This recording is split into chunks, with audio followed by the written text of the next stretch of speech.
Some verses in Valmiki Ramayana seem to indicate that Sri Rama ate meat. Did Sri Rama really eat meat? Thanks for asking this question. It's time that we get clarity on this once and for all. Let me first set the general context before specifically answering this question. When we do a deep dive study of our Shastras, be it Vedas, Upanishads, Gita, Brahma Sutras, Itihasas, Ramayana and Mahabharata, and Puranas, we will sometime come across apparently inherent contradictions and seemingly conflicting messages. We may find some parts, some verses, seemingly incongruous and conflicting with the overall message of the Shastras. How do we understand such apparent incongruity and reconcile contradictions? Firstly, we must realize that the source of the so-called aberrations in the Shastras is their translations. Many a time, the translations are done without understanding the big picture. Translations could have inadvertent mistakes, and there could be malicious intent as well in the case of some translators. Scripture cannot be self-contradictory. There is no room for incongruity. There is one fundamental principle in understanding the scriptures, and that is the Shastras as one body of knowledge give only one conclusion. A surface contradiction actually points to a deeper reality that reconciles those contradictions.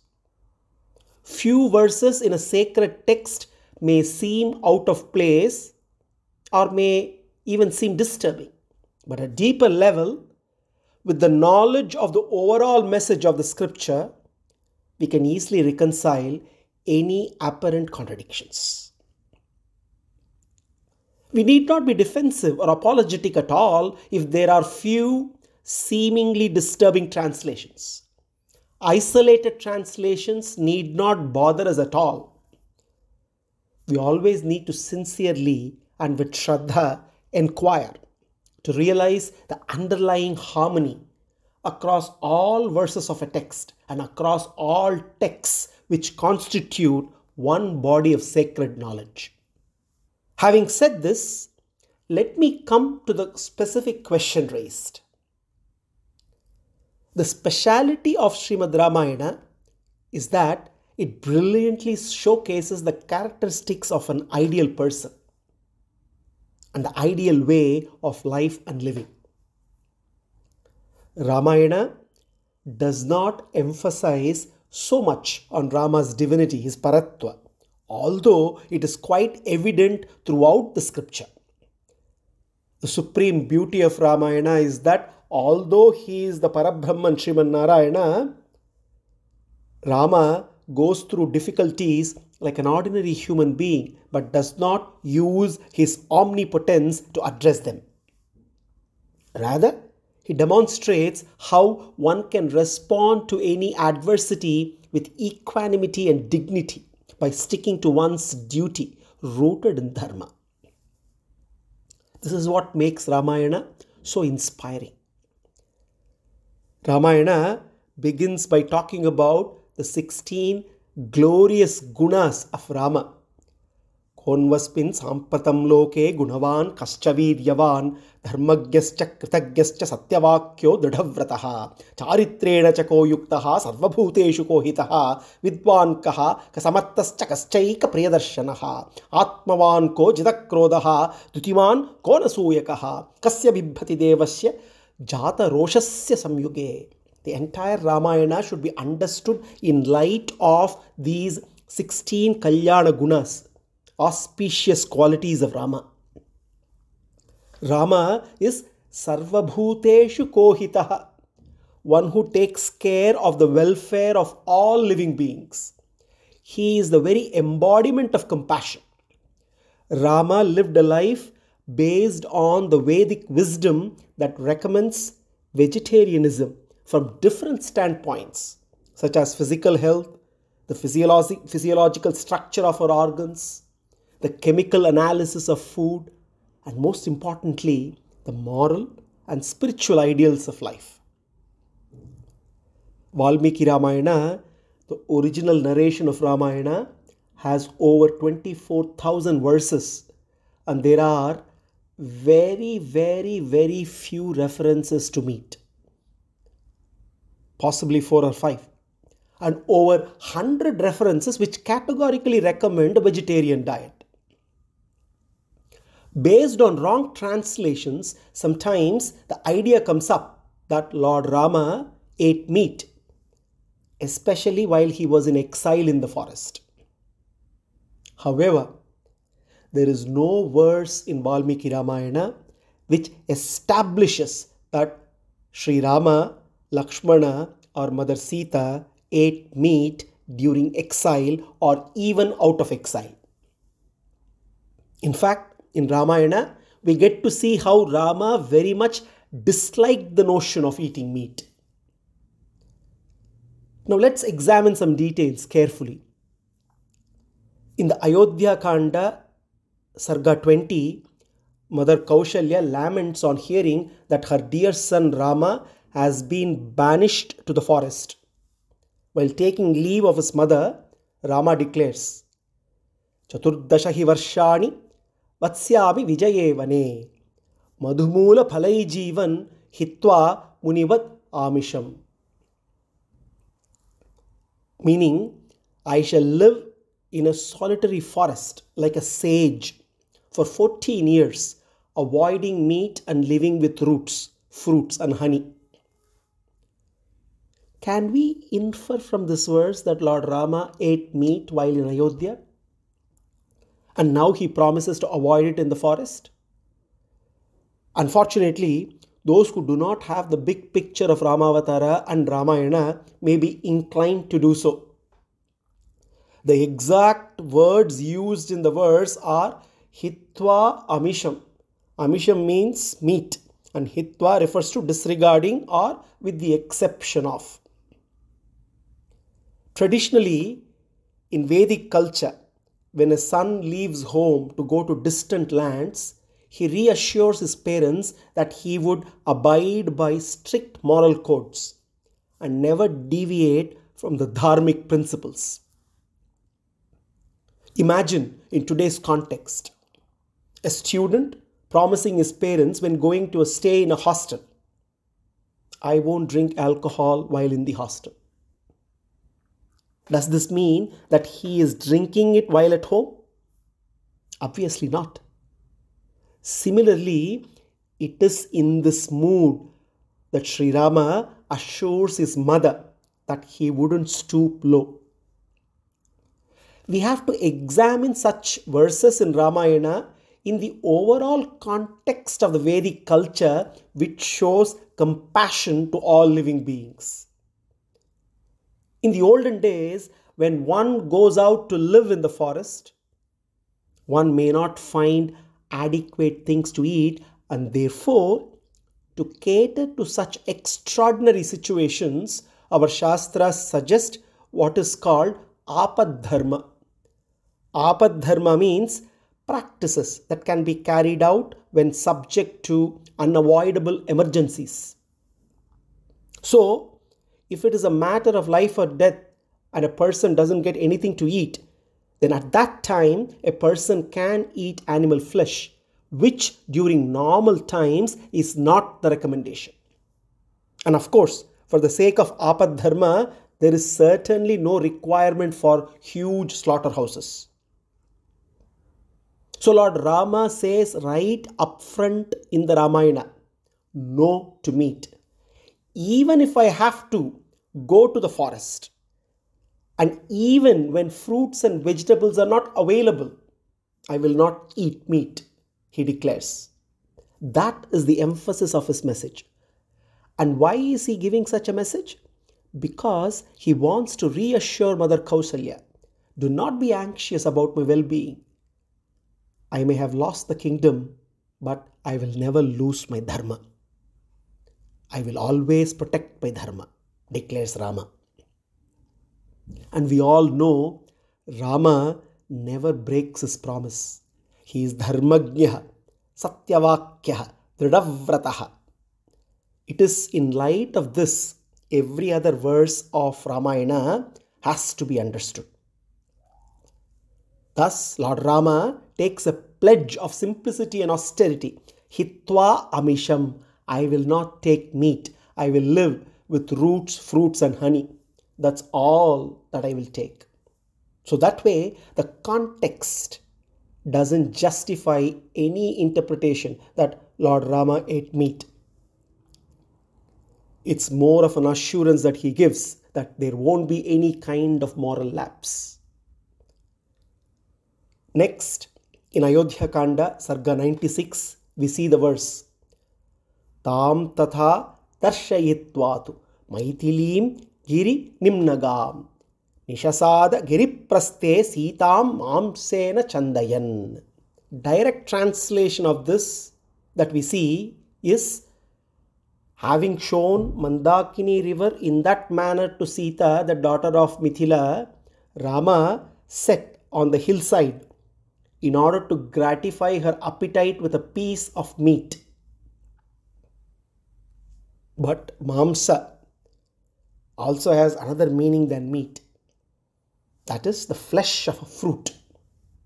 In fact, in many temples, amra mamsa is offered to the deity, which is nothing but mango flesh, mango pulp. Another place where there is a major translation issue with regard to Mother Sita's prayers to Ganga. In Ayodhya Kanda, Sarga 52, Mother Sita prays, Suragata sahasrena mamsa bhutodanena cha yakshetvam prayata devi purim punarupagata. Direct translation of this verse goes something like this. O goddess, after returning to the city of Ayodhya, I shall worship you with 1,000 pots of liquor, meat and cooked rice, well prepared for the solemn rite. But we see that in the earlier shlokas in the same Sarga, Mother Sita prays to Ganga Mata and says, O lovely Ganga, I offer you my adorations. After the safe return of Rama from the forest and after he regains the kingdom, I shall give 100,000 cows, clothing and delicious food to the Brahmanas as a mark of respect, which will please you. So how come in the next shloka, Sita Devi can offer liquor and meat to Ganga? Also, we need to understand that river Ganga is nothing but Trivikrama Shripada Tirtha. So how will Ganga even accept liquor and meat? So we have to use common sense and squash the misrepresentation and incorrect translation of this verse. What is the correct meaning then? Suragata sahasreda mamsa bhuthaudanena cha yakshetvam prayata devi purim punarupagata. Suragata sahasrena. Sura here means either water or nectar, not liquor.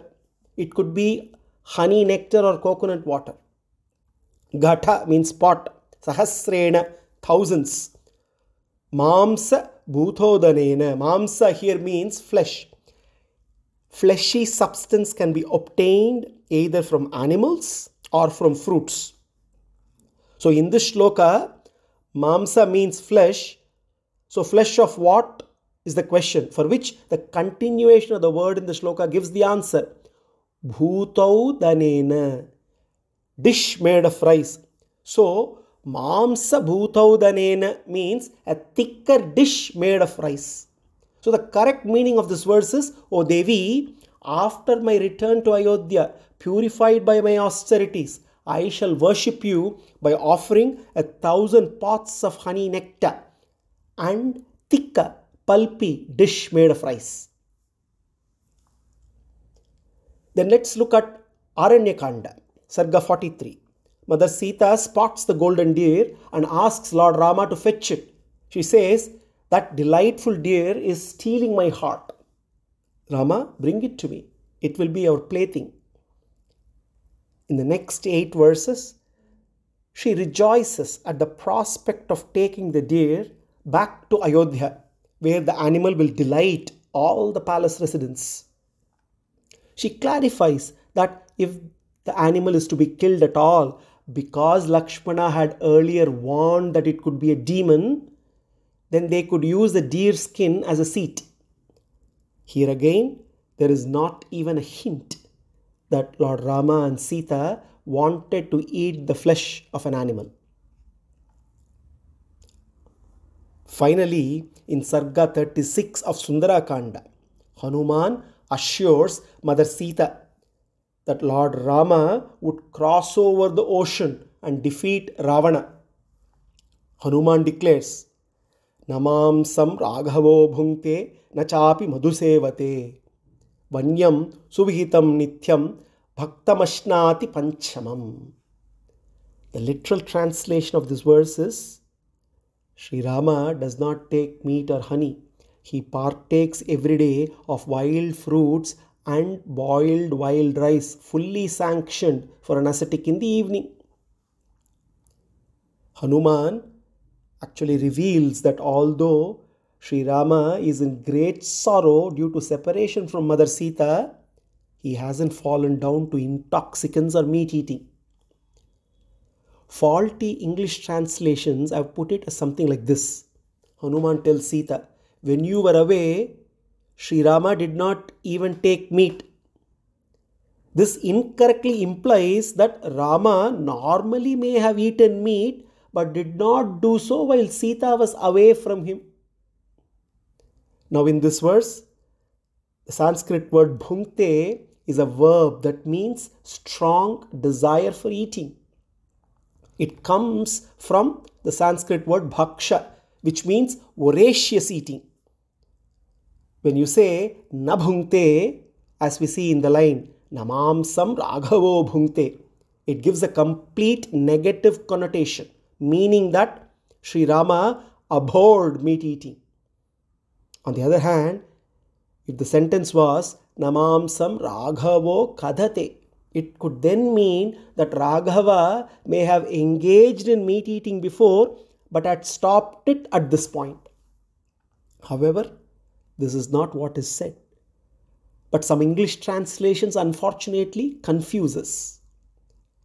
Nonetheless, by analyzing the verse carefully, it becomes clear to us that Sri Rama did not eat meat.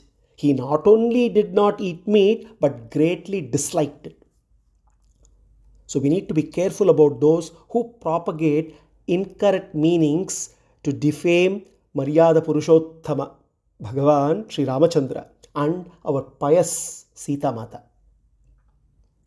Now, for argument's sake, even if we have to hypothetically consider that meat was taken, then we have to understand that we should not and cannot emulate or imitate all avatara cheshtitas. There are many avatara cheshtitas which are based on Bhagavan's sankalpa, not karma, which are beyond our limited understanding. We do not need to overanalyze them. In summary, if you look at the context of the Ramayana, there is no support whatsoever for meat eating. And it is critical and it is crystal clear that Rama did not eat meat, period. But for those who are hell-bent on misinterpreting the scriptures for their own ulterior motives, it is best to leave such people alone and continue sharing Shastra Jnana only with those who are open-minded and are sincerely seeking the truth.